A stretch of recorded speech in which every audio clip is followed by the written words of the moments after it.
Alright guys, so we have a quotation from Macduff here as he discovers Duncan's murdered body in his bedchamber. He's soon joined by others who look upon the scene with Macbeth quickly killing the guards, blaming them and blaming the fact he's killed them on a fit of his own horror at seeing Duncan's body. Of course, we know Macbeth killed King Duncan. Macduff, though, doesn't. Let's have a look at his reaction here because it's quite important. We see initially the shock, horror repeated 3 times. The triadic structure of horror shows genuine disgust about what has happened. We've then got tongue nor heart cannot conceive nor name thee. Macduff is lost for words. I mean, classic Shakespearean lost for words. Tongue nor heart cannot conceive nor name thee is Shakespeare's saying I'm lost for words in many words. But he's so shocked he doesn't know what to say. And he says here, confusion now hath made his masterpiece. Confusion here is personified almost as an artist. Confusion had a much stronger meaning in 1600, suggesting sort of chaos and destruction as opposed to the sort of misunderstanding that we might think of the meaning of the word today.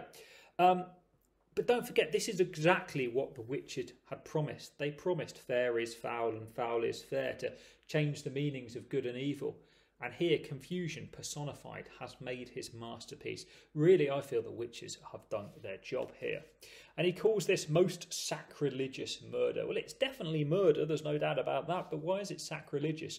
Sacrilegious is against God, and regicide was a sin. To kill a king was a sin, because it is against what God has determined. And there's a bit more in the context box down there on regicide for you if you want. But don't forget, killing a king isn't just murder against a human, but it's also a sin against God. And that is what Macduff is telling us there.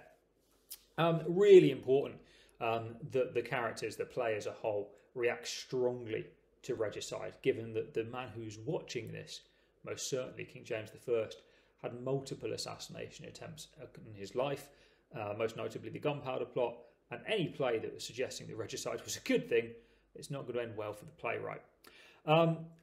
Some other quotes there in the quotation box.